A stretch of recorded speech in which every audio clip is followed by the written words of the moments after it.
Every night, you experience one of the strangest disappearances in your life. You lie down, you close your eyes, you think one last thought, and then nothing. Not darkness you remember, not a clear switch, not a final second where you can say, that was the moment I fell asleep. You simply wake up later, with a missing piece in the middle. You can remember getting into bed. You can sometimes remember thinking. You can even remember trying to fall asleep, but you almost never remember the final second. So where did that moment go? At first, the answer seems easy. Maybe sleep is just a shutdown. Maybe the brain is awake for a while, then suddenly turns off, and the missing moment is missing because there was nothing left to record. But that picture is too simple. Your brain does not power down like a phone. It does not leave consciousness because it has stopped working. During sleep, the brain keeps changing, measuring, filtering, reacting, and sometimes dreaming.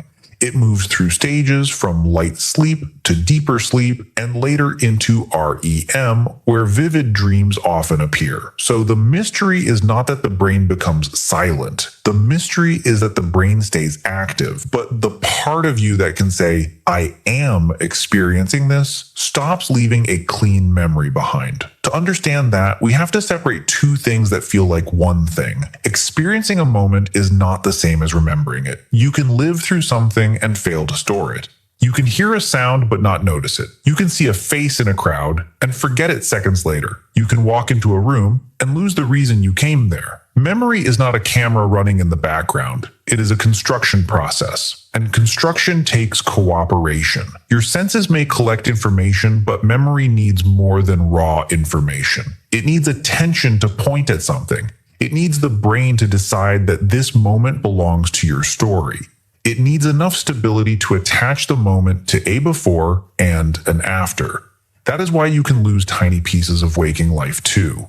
You may read the same sentence 3 times and realize you did not absorb it. You may drive along a familiar road and remember almost nothing from the last few minutes. You may listen to someone speaking while your mind drifts somewhere else. And later the words feel like they passed through you without staying. You were there. Your ears and eyes were working. But the experience did not become a strong memory. Falling asleep takes that ordinary weakness and pushes it much further. First, your brain has to pay attention. Then it has to encode what happened. Then it has to connect that moment to a larger story of you, where you were, what you felt, what came before, what came after. When you are fully awake, this process can work smoothly. Not perfectly, but well enough that life feels continuous. Falling asleep attacks that continuity from several directions at once. Your attention weakens. Your sense of the room fades. Your thoughts stop following ordinary logic. And the systems that normally turn experience into memory begin to change their job. This border is called sleep onset. It is not a clean line. It is a strange in-between zone where waking consciousness begins to loosen, but full sleep has not completely taken over. In sleep science, the first stage of non-REM sleep is often called N1. This is the lightest stage, the changeover from wakefulness to sleep. Your breathing and heartbeat begin to slow. Your muscles relax. Your brain waves start shifting away from the faster patterns of alert waking.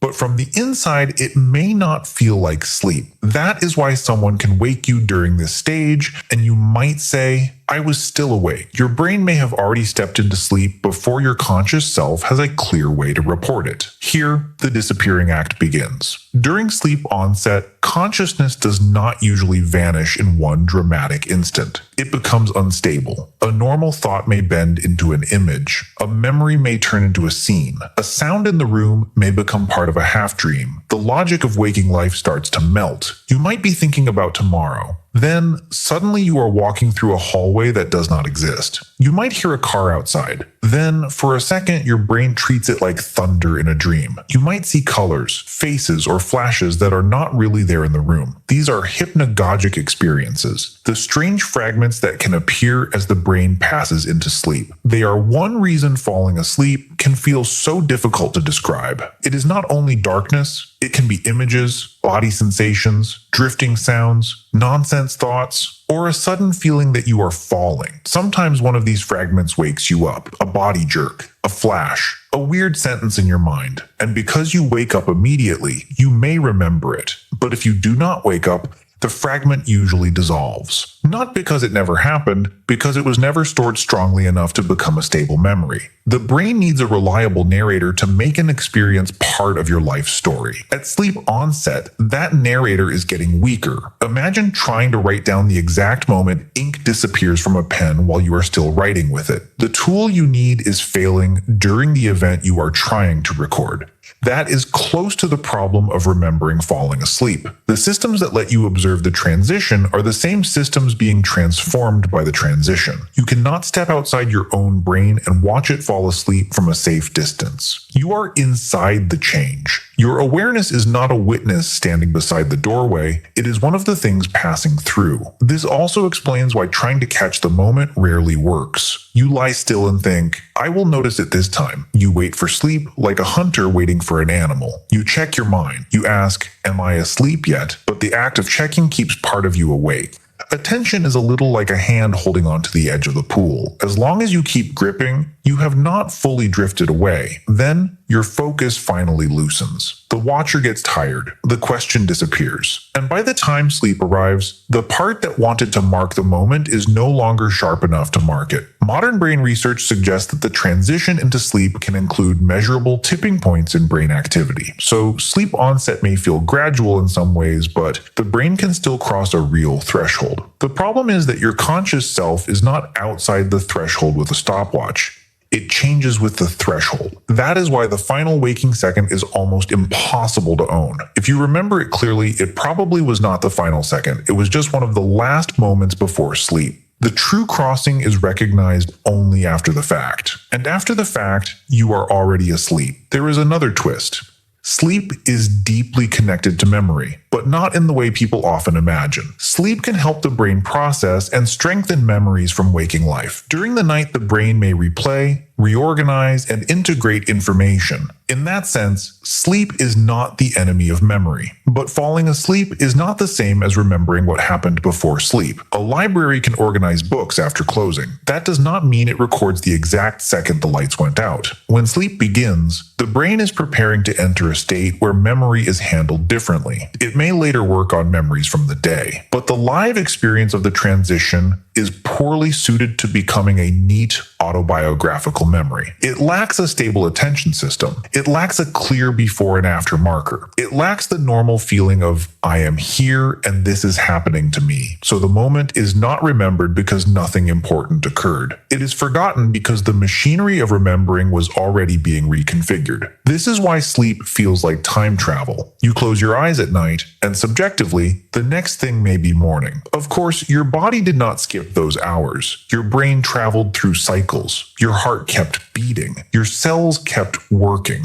Your sleeping mind may have produced dreams you no longer recall, but the waking self was not continuously present to collect the story. In the morning, the brain gives you a clean version. I went to bed, I woke up. A simple line. But the real experience was not a line. It was a fade, a blur, a transformation, and then a return. And the strangest part is that this happens to almost everyone. Every night the mind performs a quiet escape from itself. Not in a dramatic way, not like death, not like a blackout from injury, but as a natural, ordinary, biological surrender. You do not remember the moment you fall asleep, because there may be no fully awake you left to save it. The observer fades with the event. The recorder changes state while the recording is being made. The final thought does not get a timestamp because the clock that belongs to consciousness is already losing its hands. So the missing moment is not empty. It is not proof that the brain turned off. It is the border where waking awareness becomes too soft to hold itself. Every night you approach that border on purpose. You turn off the lights, you lie still. You let the world become less demanding. And without noticing the exact instant, you allow the most familiar version of yourself to disappear. Then, hours later, you come back. You open your eyes. You remember the bed. You remember the room. Maybe you remember a dream, but you do not remember leaving. And maybe that is the deepest mystery of sleep. Not that we spend a third of life unconscious, but that we enter it willingly every night through a doorway we can never quite remember crossing.